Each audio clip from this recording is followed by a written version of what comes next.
सम्मानित जन, आप सभी को सादर प्रणाम। मेरे YouTube मंच सच्ची बातें खरी खरी में आपका हार्दिक स्वागत है, अभिनंदन है और वंदन है। मैं राजेश पटेल। साथियों, आज मैं चुनाव आयोग, न्यायपालिका पर मैं चर्चा करना चाहता हूं आपके साथ कि जिस तरह से चुनाव आयोग आज एक सरकारी अधिकारी की तरह काम कर रहा है, ऐसा पहले भी हुआ है। ऐसा नहीं कि यह पहली बार हो रहा है कि मामला चुनाव आयोग में न निपटकर हाई कोर्ट तक पहुंचता है। लेकिन एक ऐसे मामले की तरफ मैं आपका ध्यान आज आकृष्ट कराना चाहूँगा जो देश में नजीर बन गई। साथियों, अभी चुनाव आयोग की प्रेस कॉन्फ्रेंस कल लखनऊ में हुई है। 2 मार्च को लखनऊ में प्रेस कॉन्फ्रेंस हुई है। इसमें केंद्रीय चुनाव आयोग ने राजनीतिक दलों और प्रचारकों से अनुरोध और अपील की कि आदर्श आचार संहिता की मर्यादा का पालन किया जाना चाहिए। आदर्श आचार संहिता का उल्लंघन किए जाने पर कड़ी कार्रवाई की जाएगी। आदर्श स्थिति तो यही है। मुश्किल तब होती है जब आदर्श के प्रति हमारा रवैया महज औपचारिकता का निर्वाह बनकर रह जाता है या फिर चेहरा देखकर चाल पकड़ता है। लोकतंत्र के राजनीतिक समय की खराब अवस्था को समझने की कोशिश करें तो उसके पीछे भावनात्मक और बौद्धिक दुर्गतियों की सिलसिलेवार कहानियां मिलेगी। आदर्श का औपचारिक बनकर रह जाना भावात्मक और बौद्धिक दुर्गति की कथा लिखता है। मैं आपको 1971 के साल में ले चलना चाहता हूं। ये 1971 में जब आम चुनाव हुआ था तो इंदिरा गांधी रायबरेली से भारी मतों से चुनाव जीती थी। उनसे हारे थे राजनारायण जी। संयुक्त सोशलिस्ट पार्टी के प्रत्याशी थे राजनारायण जी। बनारस के रहने वाले थे। अक्खड़ नेता के नाम से जाने जाते थे। आपको बता दूं कि राजनारायण जी की लोकप्रियता इतनी थी कि जब उनकी शव यात्रा बनारस में निकली थी तो उसके पहले उतनी भीड़ कभी नहीं जुटी थी, ना आज तक जुटी, ना भविष्य में जुटने की आवश्यकता है, की संभावना है। ऐतिहासिक भीड़। तो राजनारायण ने 1971 के लोकसभा के लिए हुए आम चुनाव में इंदिरा गांधी के निर्वाचन में इंदिरा गांधी जीत गई थी। तो आदर्श आचार संहिता के उल्लंघन के खिलाफ इलाहाबाद उच्च न्यायालय में दायर याचिका में काफी बड़ा काम किया। अदालत ने जो फैसला दिया उस पर भी मैं आज आपको बताऊंगा, क्योंकि 40 साल से नीचे, लगभग 40-45 साल की उम्र के नीचे के जो लोग हैं वो उस घटना के बारे में विस्तार से नहीं जानते हैं, क्योंकि वो 1971 की घटना है। मैं भी नहीं जानता, जबकि मैं 60 प्लस हूँ। मैं भी नहीं जानता। 1978 में मैंने हाई स्कूल पास की। उस समय 1971 में या 75 में 6-7 में रहा होऊंगा, 4-5 में, मुझे नहीं पता। लेकिन इनको जानना हम सबके लिए जरूरी है। हाई कोर्ट के न्यायाधीश जस्टिस जगमोहन सिन्हा ने उन्हें चुनाव में 2 भ्रष्ट आचरणों का दोषी ठहराया था। आपको आश्चर्य होगा जिन मामलों के लिए वो दोषी ठहराई गई थी। उन्होंने प्रधानमंत्री इंदिरा गांधी ने प्रधानमंत्री सचिवालय में तैनात विशेष कार्य अधिकारी यशपाल कपूर की सेवा का उपयोग की थी। मतलब इनके चुनाव प्रचार में यशपाल कपूर भी लगे थे। विशेष कार्य अधिकारी थे प्रधानमंत्री सचिवालय में। हालांकि उन्होंने, यशपाल कपूर ने इस्तीफा दे दिया था, लेकिन इस्तीफे की तारीख में 5-7 दिन का ही अंतर था, इसलिए उसे मुद्दा बनाया गया। दूसरा आरोप था बिजली आदि के बंदोबस्त के लिए यूपी के अधिकारियों की सेवा लेना। मतलब ये सब आरोप ऐसे हैं जैसे मानो ट्रैफिक नियमों का उल्लंघन किया गया। लेकिन इसमें आगे क्या हुआ ये आपको देखने की बात है। आरोप बहुत बड़े बड़े नहीं हैं कि ये देश के लिए इन पर जो फैसला हुआ वो नजीर बन जाए। आगे क्या हुआ आप बने रहिए मेरे चैनल पर। यदि आपने अभी तक मेरे चैनल को सब्सक्राइब नहीं किया है तो कृपया सब्सक्राइब कर लें और बेल आइकन का बटन दबा लें, ताकि जारी होने वाला हर वीडियो की जानकारी आपको तुरंत मिल सके। साथियों, आज मैं बीबीसी की वेबसाइट पर एक न्यूज़ पढ़ रहा था। 12 जून 2015 को बीबीसी की वेबसाइट पर यह अपलोड की गई है और बीबीसी संवाददाता मोहनलाल शर्मा की ये रिपोर्ट है। आप जब इस रिपोर्ट को सुनेंगे तो खुद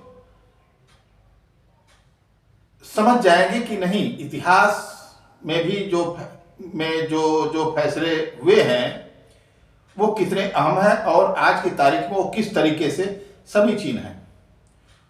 1971 में रायबरेली के लोकसभा चुनाव में इंदिरा गांधी ने जीत हासिल की। उनकी जीत को उनके विरोधी राजनारायण ने चुनौती दी।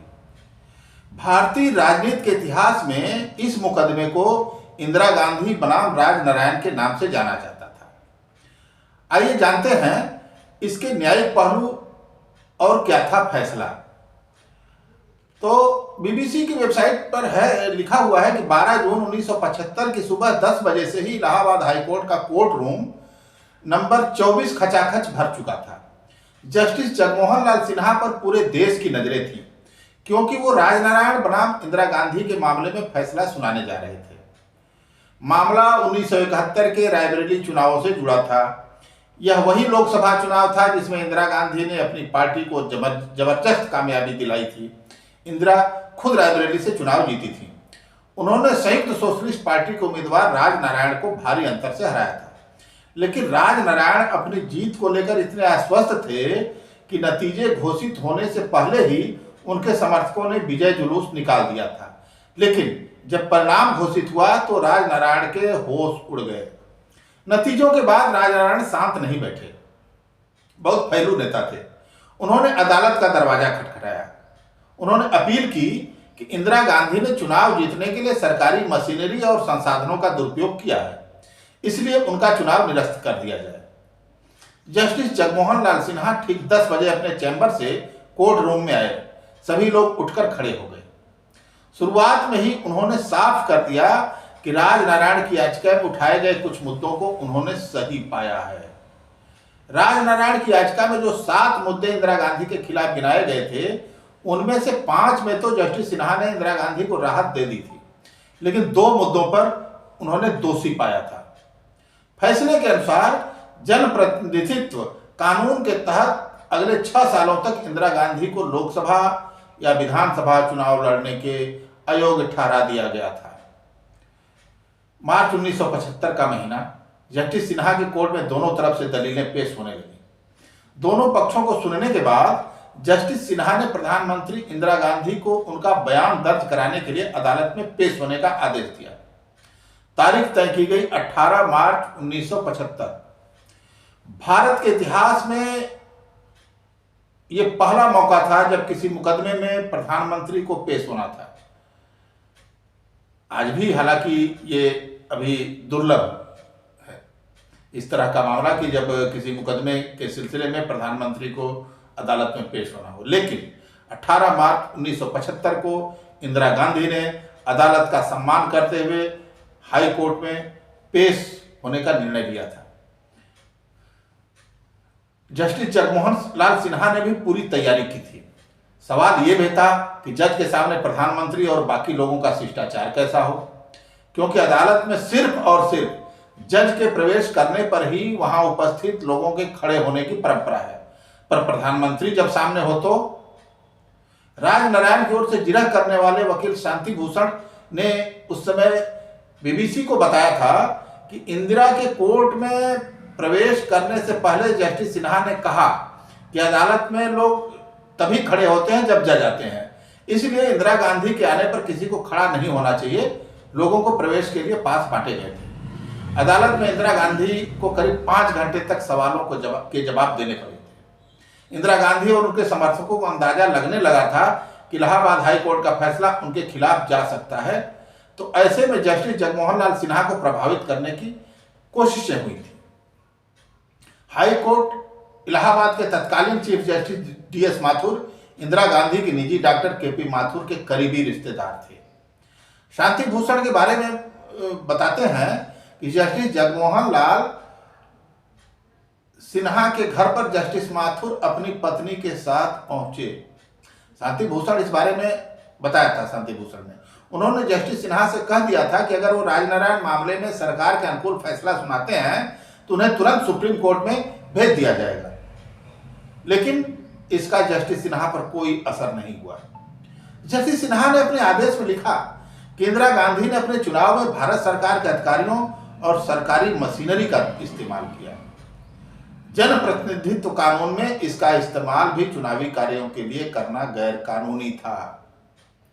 इन्हीं दो मुद्दों को आधार बनाकर जस्टिस सिन्हा ने प्रधानमंत्री इंदिरा गांधी का रायबरेली से लोकसभा के लिए हुआ चुनाव निरस्त कर दिया।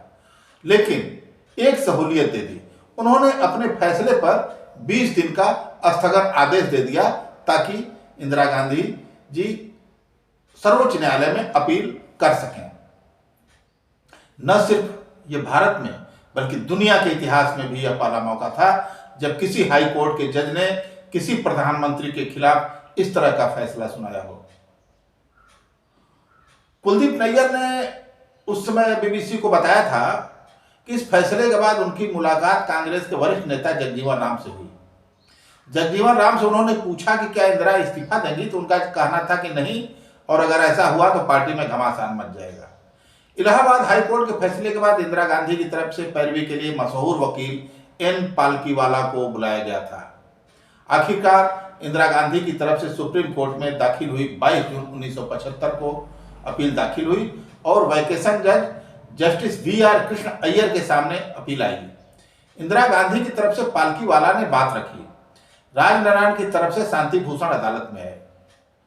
Justice VR. कृष्ण अय्यर ने एक टीवी साक्षात्कार में कहा था कि उन पर भी इस केस को लेकर दबाव बनाने की कोशिश हुई थी। जस्टिस कृष्ण अय्यर ने स्वीकार किया था कि देश के कानून मंत्री गोखले ने उनसे मिलने के लिए फोन किया था। 24 जून 1975 को जस्टिस अय्यर ने इलाहाबाद हाई कोर्ट के फैसले पर स्थगन आदेश तो दे दिया, लेकिन यह पूर्ण स्थगन आदेश न होकर आंशिक स्थगन आदेश था। जस्टिस अय्यर ने फैसला दिया था कि इंदिरा गांधी संसद की कार्यवाही में भाग तो ले सकती हैं, लेकिन वोट नहीं कर सकती। यानी सुप्रीम कोर्ट के इस फैसले के मुताबिक इंदिरा गांधी की लोकसभा सदस्यता चालू रह सकती थी।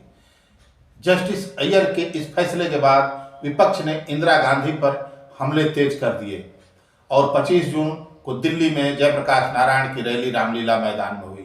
ऐतिहासिक रैली हुई और इस रैली से डर कर इंदिरा गांधी ने उसी दिन 25 जून 1975 की रात में आपातकाल की घोषणा कर दी। तो साथियों, मेरे कहने का मतलब यह था कि अदालतों को प्रभावित करने का काम आज के समय में ही नहीं हो रहा है। हमारे देश में ये पहले से भी होता रहा है। जो भी ताकत में रहा है वो चुनाव आयोग संवैधानिक संस्थाओं को प्रभावित करके अपने पक्ष में माहौल बनाना चाहता है। ये कोई नई बात नहीं है। वीर भोग्या वसुंधरा जो सत्ता में है वो अपनी सत्ता बचाने के लिए कुछ भी करता रहा और आज भी कुछ भी किया जा रहा है। आज बस इतना ही। मिलेंगे अगली कड़ी में किसी अन्य चर्चा के साथ। तब तक के लिए प्रणाम।